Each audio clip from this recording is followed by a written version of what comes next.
My God, I hate drugs. Magandang umaga sa lahat. Nalaman namin yung desisyon kagabi lang. Apparently, nilabas, pinag-usapan pala yung desisyon, nagkaroon ng desisyon September 18, but the parties were only informed about it late yesterday afternoon. Ako nga nalaman ko gabi na, kasi wala akong dalang telepono. Pero nung nalaman namin, pareho yung description. Siyempre kami, si Attorney Romy, mga Attorney Beng, kami lahat dito. Parang lahat nakahinga. Ang description nito ni Attorney Romy Maciata, para tayong FPJ. Nagpabugbog muna na napakatagal ng 2 taon bago nakakita ng parang konting space para huminga. Pero napaka-welcome development siya. Inaasahan. Ito yung inaasahan namin kasi alam namin na pag yung Supreme Court naman nalaman niya kung ano yung rules na ginamit ng COMELEC during the 2016 elections, talagang i-reconsider niya yung kanyang earlier ruling. Pero again, kahit ito yung expectation namin na klase ng resolution, nung dumating siya, masayang-masaya pa din. Masaya dahil, number one, alam namin na bibilis na yung proseso. Nung umpisa, kami yung inaakusahan na kami nagpapatagal. Pero hindi yun totoo kasi to our advantage na matapos na kaagad. Dahil lalong hindi siya natatapos, lalo nagkakaroon ng avenue para mas maraming kasinungalingan at propaganda yung ilabas.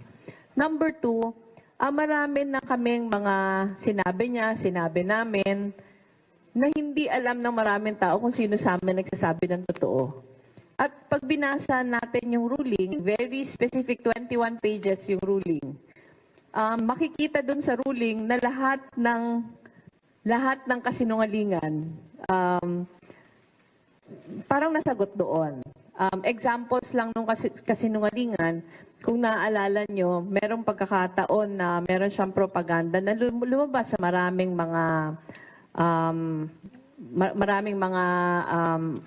parang media outlets na marami nang nabawa sa amin. If I'm not mistaken, parang ang propaganda ng 21,000 na yung nabawa sa amin.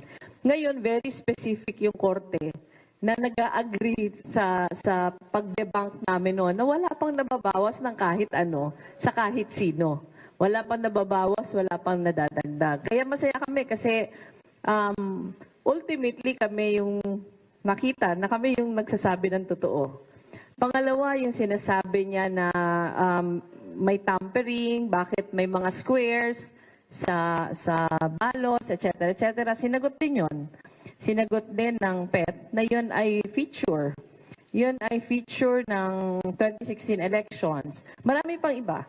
Marami pang iba na pag binasa natin yung desisyon, masasabi natin, kami pa rin nagsasabi ng totoo. At hindi si Marcos. Yung sa akin, para sa akin yung value nung desisyon, hindi lang sa protest na to, kundi sa lahat ng mga election cases. Kasi it was overemphasized in the decision na pag electoral cases, ang pinakamahalaga talaga yung intent ng voters. Kaya ang sinasabi niya na parating babalik tayo dun sa ano yung yung iniisip ng botanteng iboto, yun yung bigyan ng halaga. Tingin ko, masasagot nito yung lahat na question kung yung 25, yung 50, ito yung mga technicalities. Pero yung pinakamahalaga dito yung pagbibigay halaga dun sa intent rule. Tinitingnan ko yung desisyon, huminga din ako ng malalim nung nakita ko, except for 2 justices who were on leave at the time that the decision was made, lahat na justices nakapirma. Kung hindi ako nagkakamali, si Justice Carpio saka si Justice Peralta were on official leave the day na nilabas yung desisyon. So sa akin, walang duda na appreciated ng justices yung kung ano yung tama. And ang ang hope lang namin na after the resolution, after this resolution, sana tuloy-tuloy na. Sana mapabilis na, sana matapos na.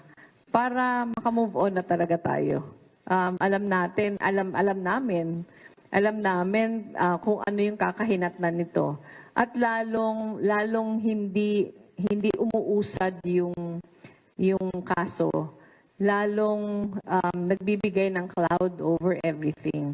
Kaya again, happy kami na sana within the year matapos na.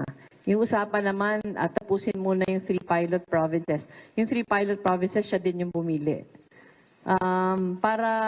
Para i-decide kung mag-proceed pa o hindi. Pero the important thing is yung pinakamahalagang question na sagot na. Statement from Attorney Beng? Attorney Emil? Attorney Ace? Attorney Regan. Okay. We now open the question and answer portion. Maricipet.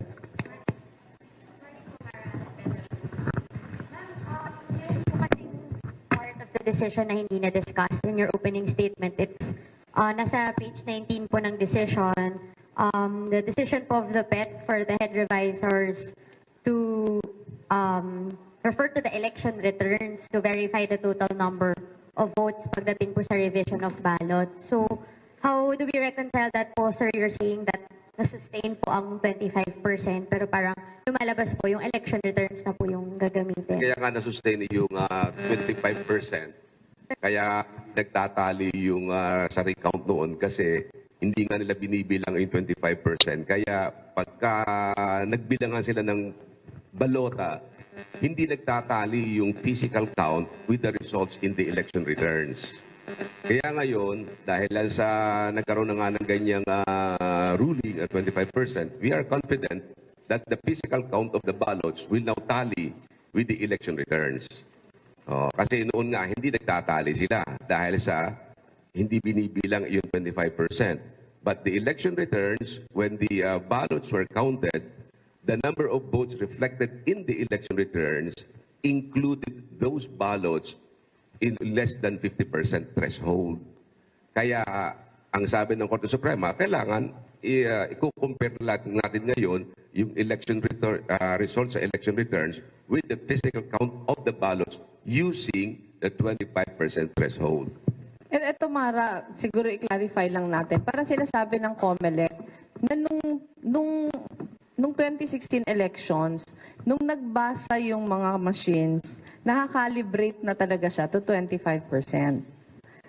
Nung nagsabi yung court na 50%, talagang hindi magtatali. Kasi nung election, ay nabasa siya 25%, yung bagong ruling yung 50, so hindi magtatali. Parang ngayon, ina-affirm niya lang na talagang 25%. Kaya pag binalikan yung election returns, magtatali na siya. Additional question po. Regarding this ruling po, regarding the use of the election returns, how do you think it will affect the speed of the resolution of the protest? And do you think it will be in the Lobredo team's favor? It's going to be faster kasi for the past few months since the revision started, nagkakaroon ng diskusyon yung revisors ng parties and even yung head revisor ng Presidential Electoral Tribunal. Yung discussion nila is, pasok ba to dun sa threshold or hindi? Bibilangin ba to based sa fiscal count para sa isang party or hindi?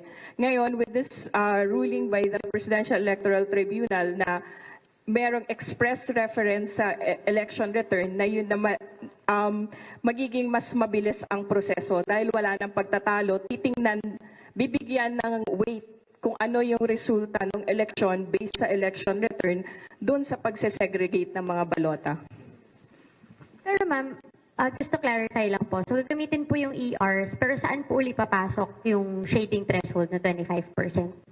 When they segregate yung mga balota at nilalagay siya sa pile, halimbawa ito yung boto na natanggap Lobredo at Marcos, titingnan din kung ano ang naging resulta based sa election return doon sa presintong yon.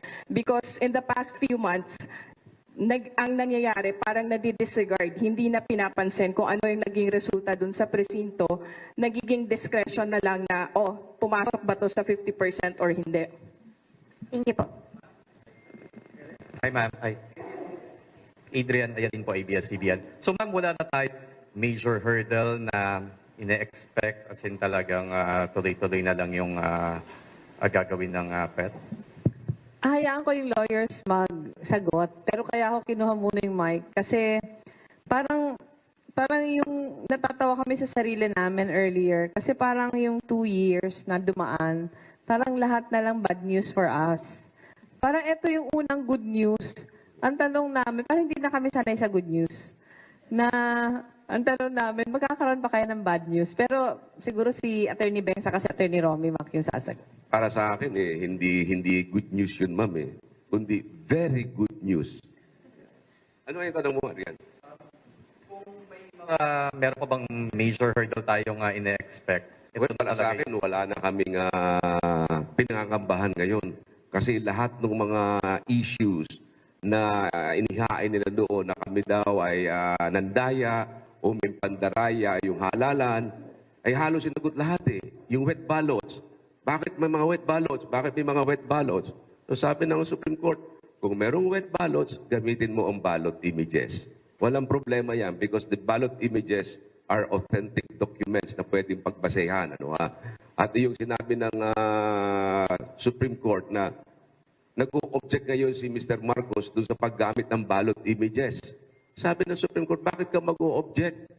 Ikaw mismo ang humingi, you moved for the decryption of the ballot images. And now that the ballot images were already decrypted, you are opposing the use of the ballot images. This is very inconsistent with your motion.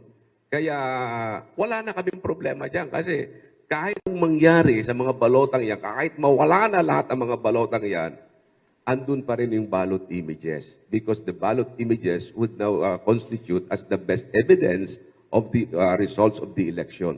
And from the initial opening or decryption of the ballot images, wala namang pagbabago yung resulta ng mga halalan. Kaya sa ngayon, kami ay naniniwala na wala na kaming masyadong problemang hinaharap. Si Mr. Marcos na ngayon ang may malaking problema sa kanyang protesta. Yung siguro ano ko lang, medyo layman's terms para sa benefit din ng mga nanonood. Kasi pag bumoboto tayo, 'di ba? Nandun pa tayo, i-feed na yung ating balota sa machine. Pag finid ito sa machine, merong parang pinipicturean siya ng machine na parang automatic yung picture. Yun yung images. Kaya sinasabing, ito parati ko itong tinatanong kay Attorney Romy Mac sa kay Attorney Beng before, pwede ba tayo ditong madaya? Sila yung nag-a-assure na sobrang hirap magdaya pag automated. Kasi kahit mo pa sirain yung mga nasa ballot box na mga balota, yun nga, kahit basain mo, kahit walain mo, meron siyang mirror images Lahat na feeding mo, meron siyang nakastore na picture. Yung early part ng revision, ni-request ni Mr. Marcos na i-decrypt. Gusto sabihin, basahin, saka i-print. Kasi 'di ba, pag yung ballot images kasi parang nakastore lang siya sa memory. Parang ni-request niya na i-decrypt, i-print. Nung print, merong representative kami, may representative din si Mr. Marcos. Every time na nagpiprint, pinapakita kung faithful ba siya doon sa na-decrypt, tapos pipirmahan ng both parties. Para sinasabi ngayon ng Supreme Court, kasi hinaharang niya na to. Hinaharang niyang basahin. Kaya sinasabi ng Supreme Court, bakit mo haharangin ngayon? In the first place, ikaw yung nag-request. Ikaw yung nag-request na i-decrypt ito. Nung dinecrypt ito at print, meron kang representative at every time lumalabas yung printing, tinitingnan ng representative mo, pinipirmahan ng lahat na parties. So bakit haharangin ngayon? Parang sinabi niya, wala namang kaso kung may nabasa Wala namang kaso kung may nasira. Kasi pag hindi na yun nababasa, meron tayong babalikan na picture. Parang yung kay Senator Trillanes din, di ba? Parang sinabi na hindi nag-file, tapos may video pala, hindi nag-submit, tapos may video pala. Ito ganun din.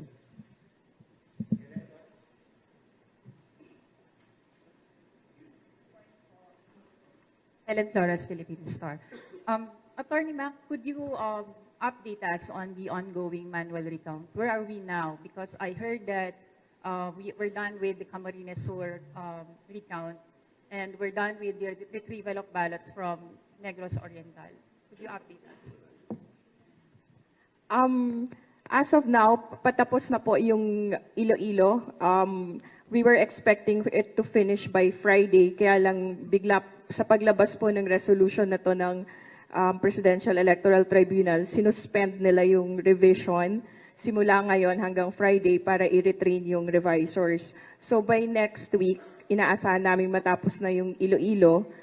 Meron pa pong mga around 400 boxes from the 3rd District of Camarines Sur na nanggaling sa HRET na bubuksan pa at susunod na rin yung sa Negros Oriental. Ma'am, what happened to the ballots which have less than 50% threshold? Kasi hindi sila binilang or sineparate po ba sila pending the decision on the 25% threshold? Yung hindi binilang noon na less than 50%, yun ang sinabi ng Korte Suprema na wala pa kaming binabawasan. We have not yet ruled on any objections. Kasi yung mga less than 50%, sinak-aside muna yan eh. These were all objected by Mr. Marcos. Pero kami, we claim that these are valid ballots. So dahil sa may claim kami, may objection sila, ang sabi ng Presidential Electoral Tribunal, wala pang nababawasan sa kanila, wala pang nadadagdagan. And the court will rule on them as soon as the case is submitted for resolution. So kami, umaasa kami na because of this ruling, lahat nung inobjectan ni Mr. Marcos na less than 50%, marirecover naming lahat ito. Dahil sa wala namang magagawa ang Korte Suprema kundi sundin yung kanilang ruling na ito. Vice, good morning. And to lawyers, good morning. I have a question to Attorney Mac. I know you have been waiting for this moment. With this very... Matagal namin hinintay-hintay ito. Oo, napakatagal. Napakadaming panalangin at pagluluhod para ito ay makuha lamang namin. And hindi lamang iisa. Una, halos yun lang hinihingi lang namin, yung 50% sana, ma-reconsider yun. Pero halos lahat na ng kailangan namin ay naibigay ng Korte Suprema in this resolution. Yes, sir, this is my question. With this very good news, sir. Do you think what would be the next plan of the BBM camp, especially Bongbong Marcos? Do you think he will now run for senator in next year's election? Hindi ko alam kung anong gagawin niya, pero ako, honestly speaking, from the looks of it, wala nang magagawa. He cannot do anything anymore. And perhaps Mr. Marcos may consider withdrawing his election protest. Because the bulk of his objections against the ballots of the Vice President is centered on the issue of threshold. Lahat ng objections niya tungkol sa threshold na yung mga ballots of Mr. Lobredo below the 50% threshold. Yun ang objections niya hoping na yung mga balota yun ay ma-disregard, hoping that these ballots will be invalidated. But with this ruling of the tribunal, all these ballots will be credited in favor of Mr. Lobredo, and there is no more basis for the objections of Mr. Marcos. Kaya baliwala lahat ang kanyang mga objections na yun. It would appear now that the ballots of Mr. Lobredo would remain non-objected ballots. So, hindi ito na-objectan, kaya we would easily recover them in the final count of the ballots. And again, Mr. Marcos may consider withdrawing his election protest para naman yung mga ballot boxes na ginagamit ngayon na magiging dahilan pa ng paggastos natin sa darating na 2019 elections ay magamit natin. I think millions of pesos would be involved if these ballots would remain intact in the Presidential Electoral Tribunal and could not be used in the 2019 elections. And by considering withdrawing his election protest, he still has a lot of time to consider running for the Senate in 2019.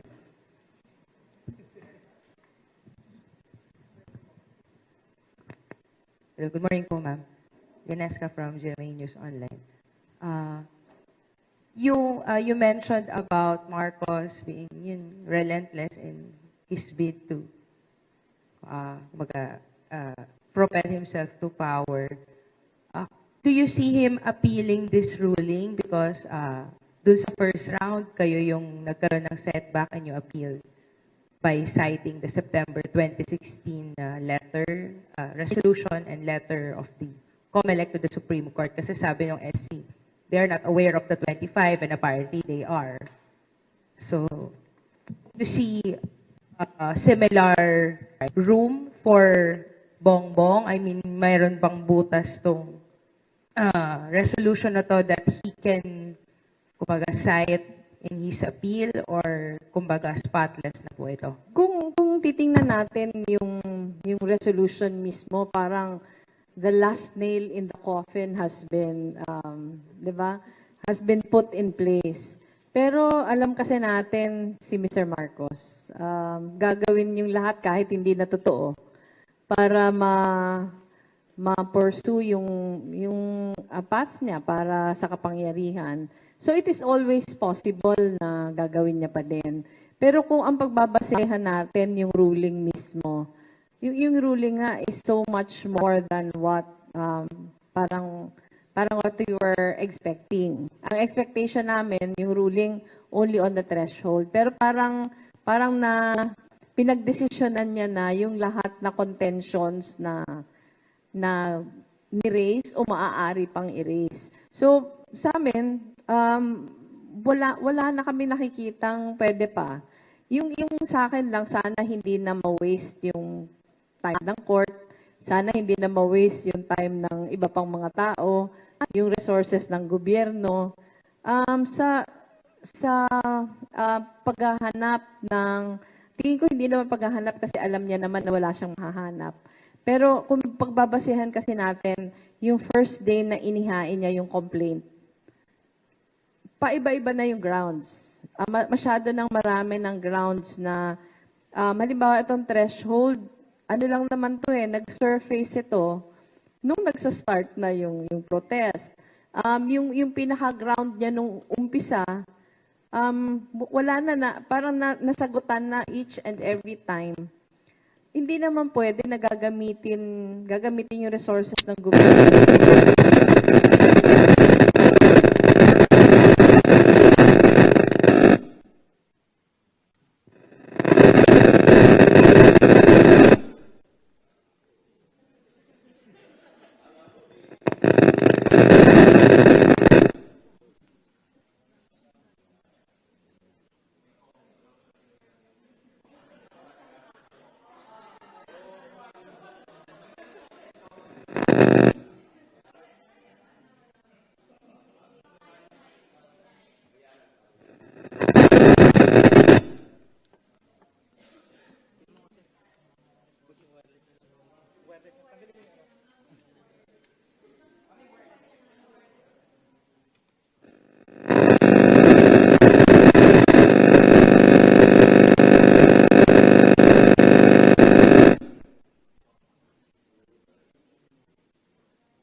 Kami kasi hindi high-tech dito eh.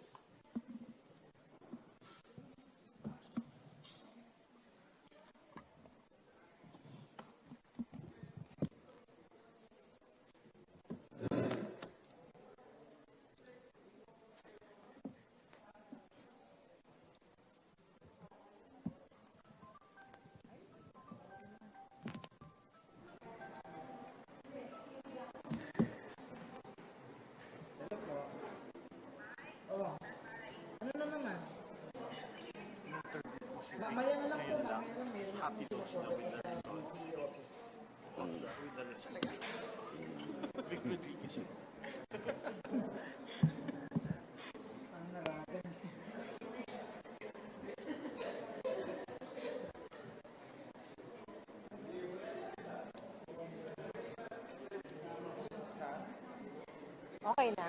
Happy daw siya? Or bakit daw siya happy? Kung happy siya, ayun, mag-antabay tayo. We're happy here. He's happy, we're happy. So dapat hindi na silang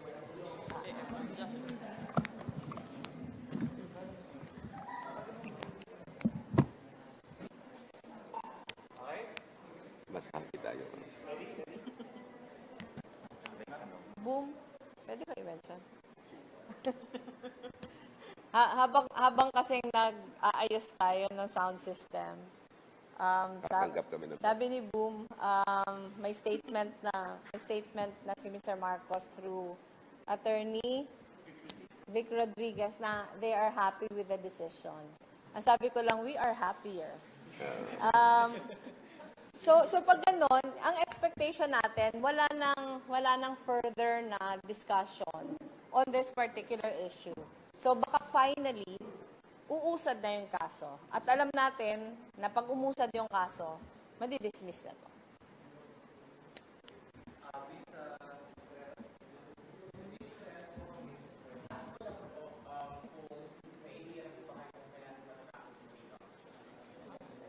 Kung may idea daw ko. Mga gano'ng katagal pa ba yun? Mga around November or December. Pero depende with this new ruling, umaasa kaming mas mabilis. Pero yun eh, recount pa lang. Wala pa yun. Kasi remember, after the recount or revision of these ballots, magkakaroon ng hearing.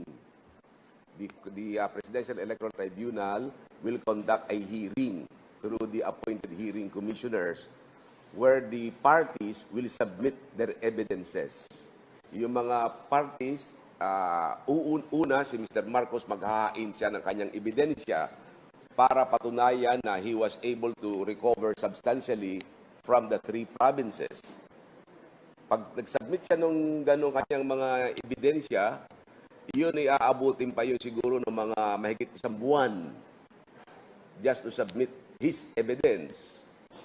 Pagkatapos niya mag-submit ng kanyang ebidensya, kami naman ang magsasubmit ng aming ebidensya na nagpapatunay na wala siyang na-recover sa 3 pilot provinces. At yun, baka 1 buwan ding abutin yun. Then, pagkatapos noon, magsasubmit kami ng memorandum para patunayan ng bawat isa kung talaga naka-recover si Marcos o hindi siya naka-recover. At yun, siguro mga 1 buwan din para mag-submit kami ng memorandum. Kasi that would consist of voluminous documents. Hindi ho isang papel lang yan, kundi napakadaming dokumento ang isasubmit dyan. Then pagkatapos niyan, magdi-decide ang Presidential Electoral Tribunal. Paano magdi-decide ang Presidential Electoral Tribunal? The Presidential Electoral Tribunal, yung 15 justices of the Supreme Court, will now review one by one the objections.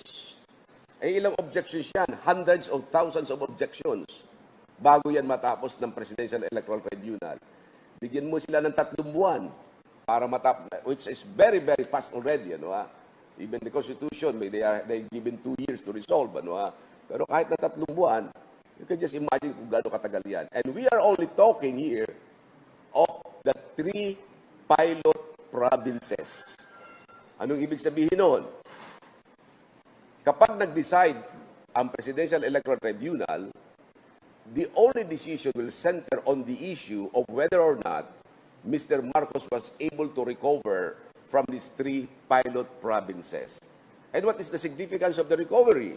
In that, the significance of the recovery is that if he was able to make substantial recovery, then we will go to his election protest in other provinces or the 25 other remaining provinces. So saka lamang magbubukas uli ng mga ballot boxes at mga balota doon sa natitira pa niyang 25 provinces. So hindi pa ho tapos yan. Yung pinag-uusapan lang ngayon ay 3 pilot provinces.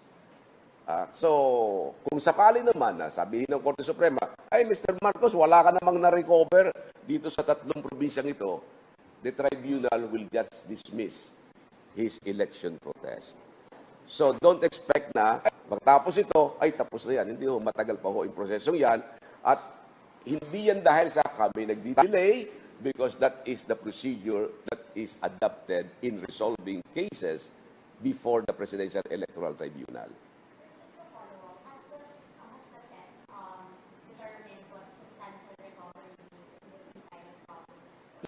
There are cases which could be the basis of the Supreme Court in making determination as to whether or not a Protestant was able to make substantial recovery.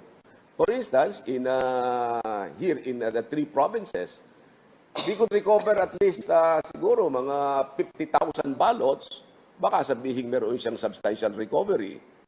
And because if you were able to recover 50,000 ballots from 3 provinces, then it is possible that he would be able to recover from the 25 remaining provinces.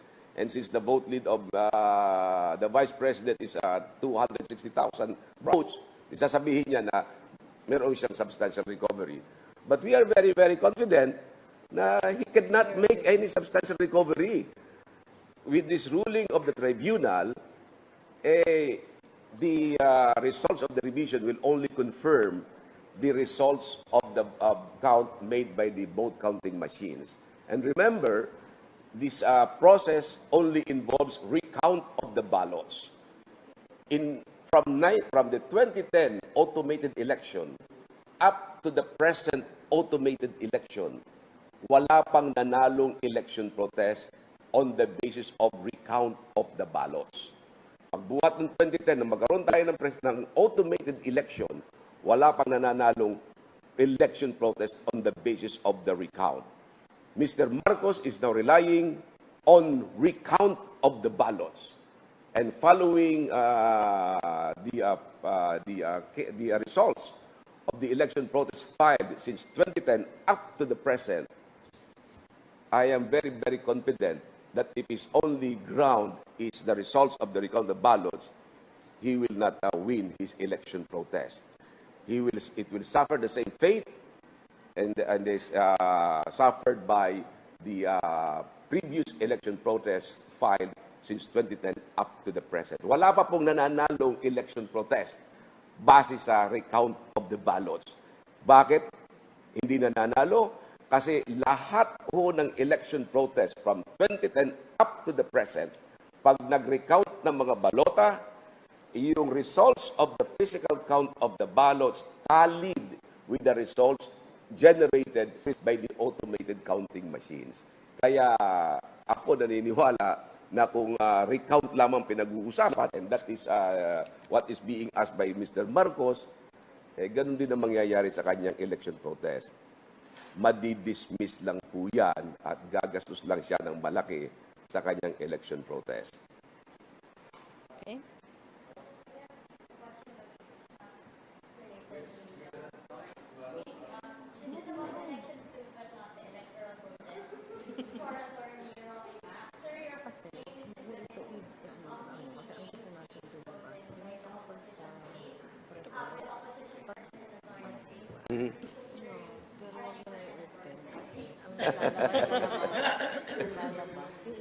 Siguro. Well, I'm happy and I'm glad that my name is included in the list of those possible nominees by the coalition of the opposition parties. And I'm considering it, And if given the chance, I would also try entering politics. Sabi nga I have been assisting politicians winning the elections. Perhaps I could try if I could apply it to myself. Sabi nila, andun yun, pero hanggang ngayon, wala pa naman akong final decision. But in the event that I really decide to run and file my certificate of candidacy, all I ask of you is, save your last vote for me. Save your last vote for me. Save your last vote for honesty and integrity. Save your last vote for your lolos and lolas. Save your last vote for the senior citizens and persons with disability. So, lahat po yun, yun lang gagawin ko, save your last vote for me. Tsaka kayo mga taga-media, malaki naman na nagagawa na siguro matatandaan ninyo, I was instrumental in the media men's early voting procedure, di ba? I filed a petition on behalf of the media people that they would be given the chance to vote early.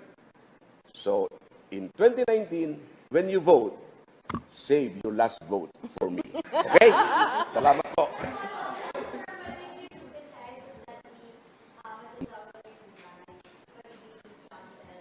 Yes, mas lalo na. Because kailangan lagi akong kasama ni Vice President. Not only in her case, but during the campaign period, if she will campaign for me.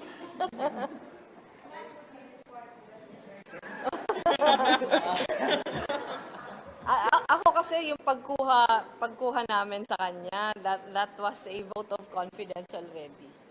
Lahat naman na lawyers na kasama namin dito sa lamesang ito, alam namin kung gaano kahirap ang mga Marcoses. So, talagang pipiliin din yung the best na sigurado kaming ipapakipaglaban yung katotohanan. Kaya, yung sa akin naman, everyone here, tinitiwalaan.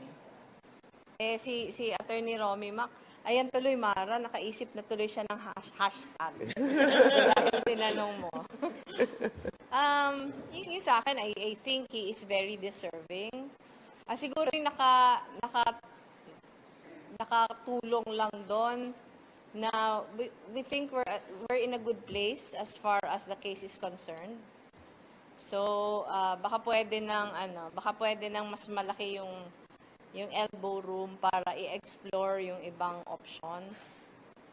Pero as of now, sabi ko nga, this is very good news for all of us. Lalo na sa mga lawyers namin na talagang yung binuhos na dugo at pawis dito, grabe na din. So, thank you very much. Ay, may pahabol pa din.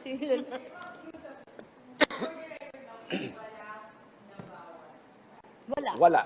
Yun ang mismo, at nasa resolution nasa mismo. decision niya ng Supreme Court.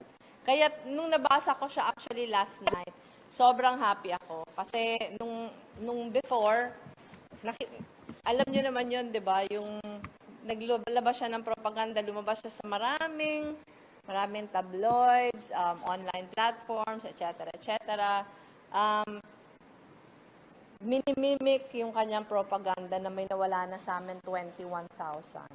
Ako kinall out ko nga yung iba na propaganda lang yon. Ito yung makakapagsabi na walang nawala. Kasi yung ginawa lang naman dati, kung merong debate tungkol sa nag-50% ba to o hindi, siniset aside para balikan later on. So, kahit isa, wala pa nawawala. At natutuwa ako, nasa decision niya ng Supreme Court.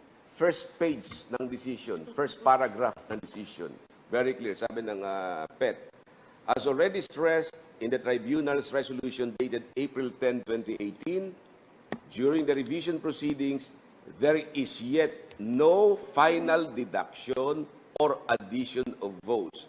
There is merely a preliminary segregation and classification in order to facilitate the recording of objections or claims, if any.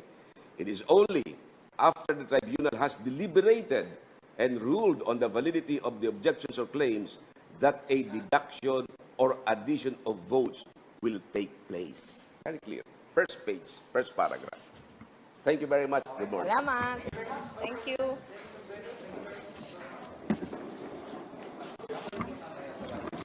Ano ba 1 p.m.?